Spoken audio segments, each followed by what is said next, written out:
Gold hub తాకట్టులో ఉన్న బంగారాన్ని విడిపించి కొనబడును. అదే రోజు ఆన్లైన్ ధరకు కొని డబ్బులు ఇవ్వబడును. నమస్తే, వెల్కమ్ టు మనం టీవీ. నేను బలి. ఆంధ్రప్రదేశ్ రాజకీయం రోజు రోజుకు రసవత్తరంగా మారుతోంది. నాయకులు అందరూ కూడా తమ ప్రచారాన్ని మరింత ఉధృతం చేస్తున్నారు.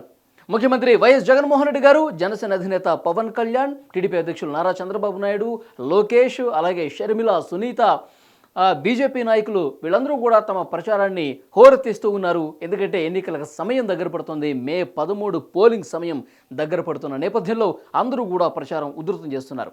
ఈ నేపథ్యంలో ముఖ్యంగా జనసేన పార్టీకి సంబంధించి ఈ వీడియోలో మనం ప్రధానంగా చర్చిద్దాం. జనసేన మొత్తం 21 అసెంబ్లీ స్థానాల్లో పోటీ చేస్తుంది. ఈ 21 అసెంబ్లీ స్థానాల్లో ఎన్ని గెలిచే అవకాశం కనిపిస్తుంది? తాజాగా వచ్చినటువంటి రిపోర్ట్స్ను బట్టి అక్కడ ఉన్నటువంటి క్షేత్రస్థాయి పరిస్థితులు ఏంటి, ఎవరికి గెలుపు అవకాశాలు ఉన్నాయి, జనసేన 21 అభ్యర్థుల మీద వైసీపీ నుంచి పోటీ చేసే అభ్యర్థులు బలాబలాలు ఏ విధంగా ఉన్నాయి, వాళ్ళ గ్రౌండ్ రిపోర్ట్స్ ప్రకారం ఎలాంటి పరిస్థితులు ప్రస్తుతం కనిపిస్తున్నాయి, దీనికి సంబంధించి ఈ వీడియోలో మనం డిస్కస్ చేద్దాం. జనసేన 21 స్థానాల్లో ఏంటి పరిస్థితో ఇప్పుడు మీకు ఇక్కడ వివరించే ప్రయత్నం చేస్తాను. ఇక్కడ మనం చూడొచ్చు, నియోజకవర్గం జనసేన అభ్యర్థి, వైసీపీ అభ్యర్థికి సంబంధించిన డీటెయిల్స్ 21 నియోజకవర్గాలకి ఉన్నాయి, మీకు చూపిస్తాను. పిఠాపురం నియోజకవర్గంలో జనసేన అధ్యక్షుడు పవన్ కళ్యాణ్ పోటీ చేస్తున్నారు. వైసీపీ అభ్యర్థిగా వంగ గీత పోటీ చేస్తున్నారు. కాకినాడ సిట్టింగ్ ఎంపీగా ఉన్నారు. పవన్ కళ్యాణ్ని ఓడించాలంటే గనక అక్కడ కొన్ని సమీకరణాలని బేస్ చేసుకుని అభ్యర్థిని బరిలోకి దింపాలని ప్రత్యేకంగా వంగ గీతను అక్కడ నిలబెట్టిన పరిస్థితి వైసీపీ కనిపిస్తోంది. ముఖ్యంగా వంగ గీత గారికి అక్కడ పిఠాపురం నియోజకవర్గంలో బంధుగణం, అలాగే సన్నిహితులు ఎక్కువ మంది ఉన్నారు. సో అది కూడా కలిసి వచ్చే ఫ్యాక్టరీగా చెప్తున్నారు. అయితే మనకు అందుతున్నటువంటి రిపోర్ట్స్ ప్రకారం పిఠాపురంలో పవన్ కళ్యాణ్కే గెలుపు అవకాశాలు చాలా స్పష్టంగా కనిపిస్తున్నాయి. ఎందుకంటే వంగ గీత గారిని ఇప్పటివరకు ఎమ్మెల్యేగా చూశారు, ఎంపీగా చూశారు. సో చట్టసభల్లో ప్రాతినిధ్యం వహించినటువంటి పరిస్థితి ఉంది. సో ఒక పార్టీ అధ్యక్షుడిగా ఉన్న పవన్ కళ్యాణ్ గారు ఒక్కసారి కూడా ఆయన అసెంబ్లీకి వెళ్ళలేదు. గత ఎన్నికల్లో 2 సార్లు పోటీ చేసి ఆయన ఓడిపోయారు. సో ఆ రకమైన సానుభూతి ఉంది. పార్టీ అధ్యక్షుడిగా ఉన్నారు. సో జనసేన బలం పెరిగింది. ఎట్టి పరిస్థితుల్లో పవన్ కళ్యాణ్ గారు పిఠాపురంలో గెలిచే అవకాశం కనిపిస్తుంది. 60,000 ఓట్ల మెజారిటీకి తగ్గకుండా పిఠాపురంలో ఈసారి గెలవబోతున్నట్టుగా తెలుస్తోంది. ఇక నెల్లిమర్ల నియోజకవర్గంలో పరిస్థితి ఏంటి? లోకం మాధవి జనసేన అభ్యర్థిగా అక్కడ పోటీ చేస్తున్నారు. వైసీపీ నుంచి బడ్డుకొండ అప్పలనాయుడు పోటీ చేస్తున్నారు. అయితే లోకం మాధవి గారి గురించి చెప్పాలంటే వారి భర్త కాపు సామాజిక వర్గం, నెల్లిమర్ల నియోజకవర్గం కూడా కాపు సామాజిక వర్గం ఎక్కువగా ఉంది. లోకమాధవి బ్రాహ్మణ సామాజిక వర్గం. అయితే బడ్డుకొండ అప్పలనాయుడు విషయానికి వస్తే కనుక ఆయన చాలా గట్టి పోటీ ఇస్తున్నారు. నెల్లిమర్ల నియోజకవర్గంలో చాలా హోరాహోరీ ఉంది. గెలుపు ఒకళ్ళ వైపుని స్పష్టంగా చెప్పని పరిస్థితి ఇప్పటికైతే కనిపిస్తుంది. చాలా టఫ్ ఫైట్ వీళ్ళ మధ్య జరగబోతున్నట్టుగా తెలుస్తోంది. ఇక అనకాపల్లి నుంచి కొణతాల రామకృష్ణ, వైసీపీ నుంచి మలసాల భరత్ కుమార్ పోటీ చేస్తున్నారు. కొణతాల రామకృష్ణ చాలా సీనియర్ నాయకులు, మనకు తెలిసిన విషయమే. ఇటీవల ఆయన జనసేన పార్టీలో జాయిన్ అయ్యారు. అనకాపల్లి నియోజకవర్గం నుంచి పోటీ చేస్తున్నారు. సో డెఫినెట్గా కొణతాల రామకృష్ణకి గెలుపు అవకాశాలు అక్కడ చాలా స్పష్టంగా ఇప్పటి వరకు అందిన రిపోర్ట్స్ను బట్టి మనకు తెలుస్తోంది. విశాఖ దక్షిణం విషయానికి వస్తే వంశీకృష్ణ యాదవ్ జనసేన అభ్యర్థిగా పోటీ చేస్తున్నారు. వాసుపల్లి గణేష్ వైసీపీ అభ్యర్థి, ఆయన ఇక్కడ పోటీ చేస్తున్నారు. మత్స్యకార సామాజిక వర్గం, వంశీకృష్ణ యాదవ్ సామాజిక వర్గం. యాక్చువల్గా విశాఖ దక్షిణంలో మత్స్యకార సామాజిక వర్గం ఓట్లు ఎక్కువగా ఉంటాయి. అయినప్పటికీ కూడా విశాఖ దక్షిణ విషయానికి వస్తే ఎప్పుడైతే వంశీకృష్ణ యాదవ్కి ఇక్కడ టికెట్ ఇచ్చారో సో గెలుపు కొంత అంతకుముందు హోరాహోరీ ఉన్నప్పటికీ కూడా ఇప్పుడు వంశీకృష్ణ యాదవ్కి ఎక్కువ ఛాన్స్ ఉంది అక్కడ గెలవటానికి అని చెప్పి తాజాగా మనకి రిపోర్ట్స్ అందుతున్నాయి. వంశీకృష్ణ యాదవ్ గతంలో ప్రజారాజ్యం పార్టీలో ఆయన అభ్యర్థిగా ఉన్నారు, పోటీ చేశారు, ఓడిపోయారు. తర్వాత వైసీపీలో జాయిన్ అయిన తర్వాత వైసీపీ అభ్యర్థిగా పోటీ చేశారు, ఓడిపోయారు. తర్వాత వైసీపీ ఎమ్మెల్సీ ఇచ్చింది. ఆ ఎమ్మెల్సీని కూడా కాదనుకుని ఆయన జనసేన పార్టీలో జాయిన్ అయ్యి విశాఖ దక్షిణ నియోజకవర్గం నుంచి పోటీ చేస్తున్నారు. సో ఓడిపోయినటువంటి చరిత్ర ఉంది కాబట్టి కొంత సానుభూతి, సెంటిమెంట్ అనేది కొంత వర్కౌట్ అయ్యి ఆయన కలిసి వచ్చే అవకాశం కనిపిస్తుంది. ఒకసారి గెలిపిద్దాం అని చెప్పి ఆలోచన ఆ నియోజకవర్గంలో ఉన్నట్టుగా కనిపిస్తోంది. సో డెఫినెట్గా వంశీకృష్ణ యాదవ్కి అక్కడ ఛాన్స్ ఉన్నట్టుగా కనిపిస్తోంది. కాకినాడ రూరల్ పంతం నానాజీ జనసేన నుంచి, అలాగే కురసాల కన్నబాబు గారు వైసీపీ అభ్యర్థిగా పోటీ చేస్తున్నారు. సో కాకినాడ రూరల్ కూడా జనసేన ఖాతాలోకి వెళ్ళబోతుంది. ఇప్పటి వరకు మనకు అందుతున్నటువంటి అక్కడ సిచ్యువేషన్ ఏంటంటే పంతం నానాజీకి గెలుపు చాలా ఈజీ కాబోతుందని ఒక సమాచారం అయితే వస్తుంది. ఇక రాజానగరం నియోజకవర్గంలో బత్తుల బలరామకృష్ణ అక్కడ పోటీ చేస్తున్నారు. జనసేన నుంచి వైసీపీ అభ్యర్థిగా జక్కంపూడి రాజా పోటీ చేస్తున్నారు. సో డెఫినెట్గా ఇక్కడ కొంత పోటాపోటీ వాతావరణం ఉన్నప్పటికీ కూడా రాజనగరంలో బత్తుల బలరామకృష్ణ గెలుపు అవకాశం కనిపిస్తోంది. బత్తుల బలరామకృష్ణకి అక్కడ కూటమి తరఫున పోటీ చేస్తున్న నేపథ్యంలో బాగా సపోర్ట్ చేస్తున్నారు బత్తుల బలరామకృష్ణకి. అక్కడ గెలుపు అవకాశం అనేది ఆయనకు ఉన్నట్టుగా కనిపిస్తోంది. ఇక తెనాలి విషయానికి వస్తే నాదెండ్ల మనోహర్ ఆయన జనసేనలో నెంబర్ 2గా ఉన్నారు. జనసేన అభ్యర్థిగా పోటీ చేస్తున్నారు. తర్వాత వైసీపీ అభ్యర్థిగా అన్నాబొత్తుని శివకుమార్ సిట్టింగ్ ఎమ్మెల్యే అయినా సో మళ్ళీ వైసీపీ ఆయనకే టికెట్ ఇచ్చింది. నాదెండ్ల మనోహర్ మొన్నటి వరకు కూడా కొంత టఫ్ ఫైట్ పోటాపోటీ ఉన్నప్పటికీ కూడా సో గెలవబోతున్నట్టుగా అక్కడ సిచ్యువేషన్ ప్రస్తుతం కనిపిస్తుంది. తెలుగుదేశం పార్టీ అక్కడ ఆలపాటి రాజేంద్రప్రసాద్ గారు టికెట్ ఎక్స్పెక్ట్ చేశారు. అయితే ఈ కూటమిలో భాగంగా నాదెండ్ల మనోహర్కి అక్కడ అవకాశం దక్కింది. సో టీడీపీ జనసేన కలిసి అక్కడ పని చేసుకుంటున్న పరిస్థితి ఉన్న నేపథ్యంలో మొత్తం కూటమి సపోర్ట్తో నాదెండ్ల మనోహర్ గారు గెలిచే అవకాశం చాలా స్పష్టంగా కనిపిస్తోంది. ఇక అవనిగడ్డ నుంచి చూస్తున్నాం సీనియర్ నాయకులు మండలి బుద్ధప్రసాద్ ఆయన మొన్న మధ్యనే జనసేన పార్టీలో జాయిన్ అయ్యి అవనిగడ్డ టికెట్ తీసుకున్నారు మండలి Buddha Prasad. Simhadri Ramesh Babu sitting MLA YCP తరపు నుంచి మళ్ళీ ఆయనకే టికెట్ ఇచ్చారు. సో కొంత టఫ్ ఫైట్ ఉన్నప్పటికీ కూడా అవనిగడ్డలో మండలి బుద్ధప్రసాద్కే గెలుపు అవకాశం కనిపిస్తుంది. ఎందుకంటే కూటమి అక్కడ కొంత బలంగా వర్క్ చేస్తున్నటువంటి నేపథ్యంలో కాపు సామాజిక వర్గ ఓట్లు కూడా అక్కడ బలంగా ఉన్న నేపథ్యంలో జనసేనకి కలిసి వచ్చే ఫ్యాక్టర్గా కనిపిస్తుంది. అవనిగడ్డ ఆయన సీనియర్ నాయకులు కూడా కాబట్టి మండలి బుద్ధప్రసాద్ ఈసారి గెలుపు తీరాలకు వెళుతున్నట్టుగా మనకి అర్థమవుతోంది. ఇక నిడదవోలులో పరిస్థితి కందుల దుర్గేష్ ఈయన జనసేన అభ్యర్థిగా పోటీ చేస్తున్నారు. గడ్డం శ్రీనివాసనాయుడు వైసీపీ అభ్యర్థిగా పోటీ చేస్తున్నారు. కందుల దుర్గేష్ యాక్చువల్గా రాజమండ్రి రూరల్లో ఆయన టికెట్ ఆశించారు. అయితే అక్కడ తెలుగుదేశం పార్టీకి కూటమిలో భాగంగా ఆ టికెట్ వెళ్ళింది. ఆ తర్వాత కందుల దుర్గేష్కు నిడదవోలును కేటాయిస్తూ ఇక టికెట్ ఇచ్చారు పవన్ కళ్యాణ్ గారు.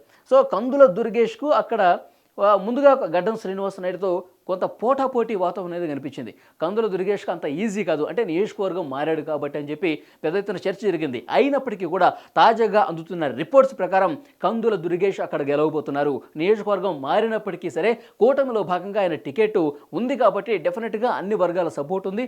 ముఖ్యంగా తెలుగుదేశం పార్టీ అలాగే జనసేన బీజేపీ ఈ కూటమి అనేది బాగా పనిచేస్తున్న పరిస్థితి ఆ నియోజకవర్గంలో ఉంది కాబట్టి సో డెఫినెట్గా కందుల దుర్గేష్కి అది కలిసి వస్తుంది. గెలుపు అవకాశాలు కందుల దుర్గేష్ వైపు ఉన్నట్లుగా చాలా స్పష్టంగా అర్థమవుతుంది. ఇక పెందుర్తి నియోజకవర్గం కళ్ళు మూసుకునే పంచకర్ల రమేష్ బాబు గెలుస్తున్నాడని చెప్పి చాలా సర్వేలకు సంబంధించిన రిపోర్ట్లు కూడా వస్తున్నాయి. సో మనకు అందుతున్న సమాచారం ప్రకారం మంచి మెజార్టీతోనే పెందుర్తి నియోజకవర్గంలో పంచకర్ల రమేష్ బాబు గారు గెలవబోతున్నారు. అన్నంరెడ్డి అదిపురాజు మీద వైసీపీ అభ్యర్థి అక్కడ పెందుర్తిలో అన్నంరెడ్డి అదిపురాజు పోటీ చేస్తున్నారు. వారి మీద పంచకర్ల రమేష్ బాబు గారు గెలవబోతున్నట్టుగా మనకు అందుతున్నటువంటి రిపోర్ట్స్ని బట్టి అర్థమవుతుంది. మరికొన్ని స్థానాలు చూద్దాం. యలమంచిలి సుందరపు విజయ్ కుమార్ జనసేన అభ్యర్థిగా పోటీ చేస్తున్నారు. వైసీపీ అభ్యర్థిగా కన్నబాబురాజు పోటీ చేస్తున్నారు.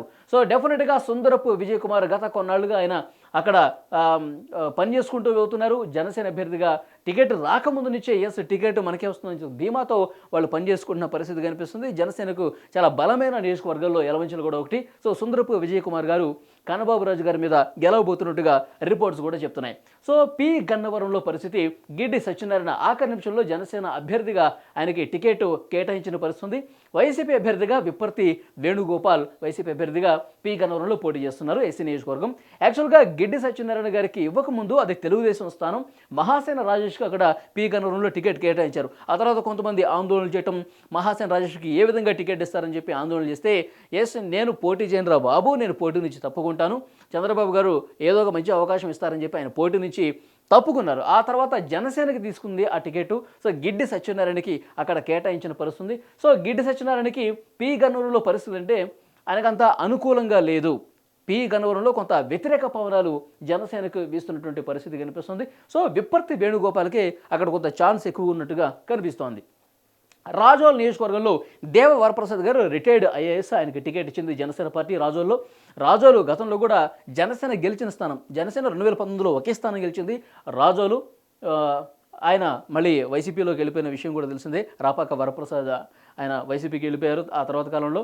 సో రాజోలు స్థానం జనసేనది కాబట్టి ఇక్కడ మళ్ళీ జనసేనకి టికెట్ కేటాయించి రిటైర్డ్ ఆఫీసర్ ఎవరైతే ఉన్నారో రిటైర్డ్ ఐఏఎస్ దేవ వరప్రసాద్ ఆయన పోటీ చేస్తున్నారు. వైసీపీ నుంచి గొల్లపల్లి సూర్యారావు పోటీ చేస్తున్నారు. సో దేవ వరప్రసాద్కి మంచి పేరుంది అక్కడ.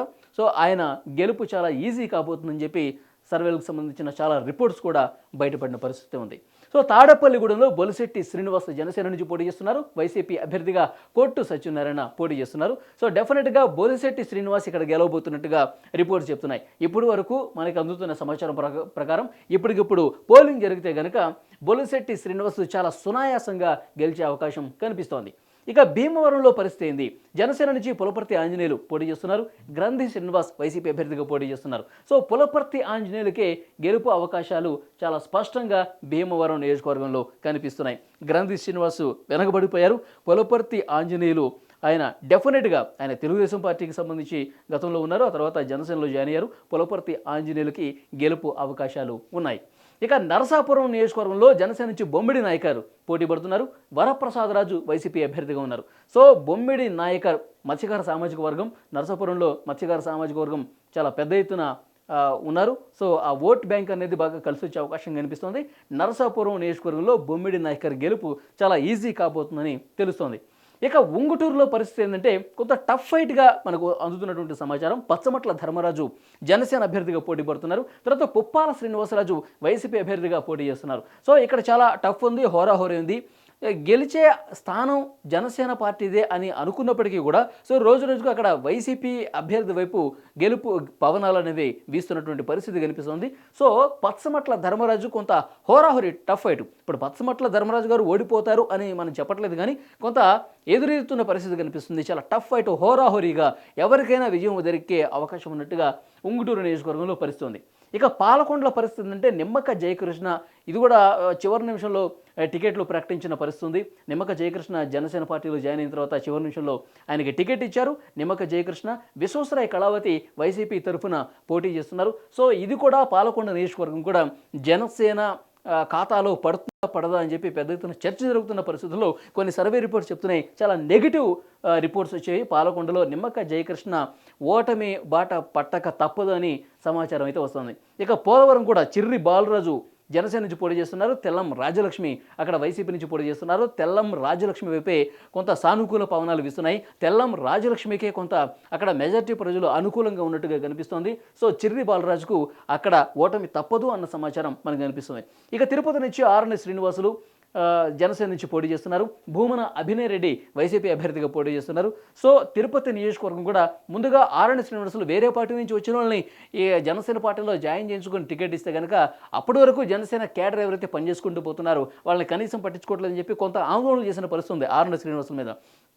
సో ఇప్పుడు అదంతా సద్దుమడిగింది. కూటమికి సంబంధించిన నాయకులందరూ కూడా పిలిచి మాట్లాడారు, చర్చలు జరిగాయి, సమీక్షలు జరిగాయి. అందరూ కూడా కూటమి తరఫున ప్రస్తుతం ఆర్ఎన్ శ్రీనివాసుల్ని గెలిపించుకునే పరిస్థితి. సో టఫ్ ఫైట్ నుంచి గెలుపు వైపుకు ప్రస్తుతం ఆర్ఎన్ శ్రీనివాసులు వెళ్తున్నారు. సో డెఫినెట్గా తిరుపతి జనసేన గెలుచుకునే స్థానమే అని చెప్పి సమాచారం అయితే వస్తుంది. ఇక రైల్వే కోడూరులో పరిస్థితి ఏంటంటే అరవ శ్రీధర్ ఇది చివరి నిమిషంలో ఈ స్థానం కూడా రైల్వే కోడూరు స్థానం ప్రకటించింది జనసేన.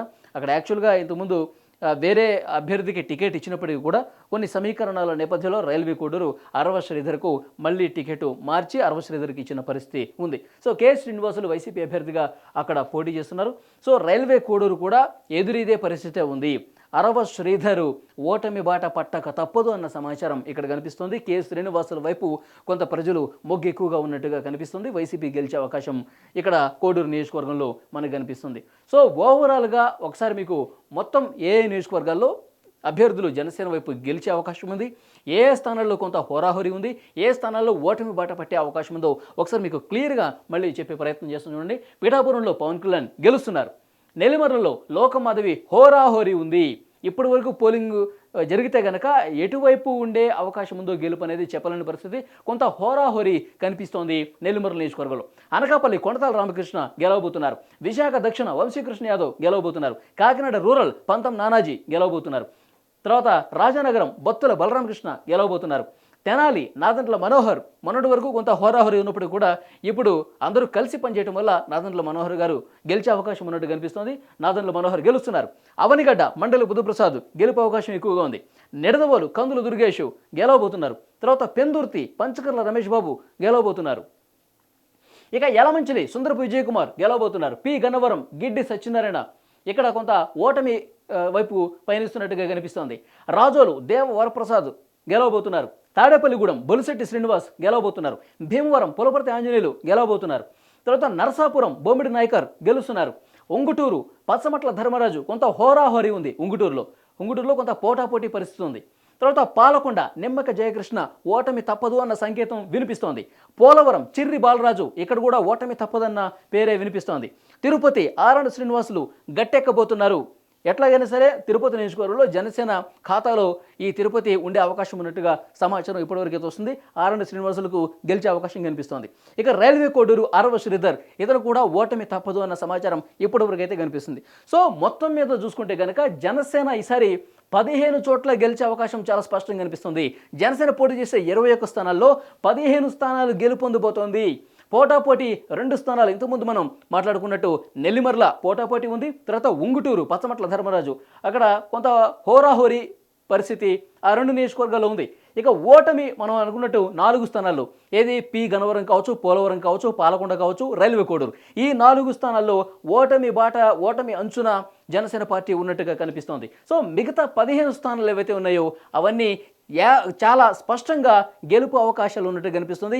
ఇప్పటి వరకు మనకు అందుతున్నటువంటి సమాచారం ప్రకారం ఇప్పటికిప్పుడు ఎలక్షన్ జరిగితే కనుక అక్కడ స్థానిక ఉన్నటువంటి పరిస్థితులను బట్టి 15 స్థానాల్లో గెలవబోతోంది.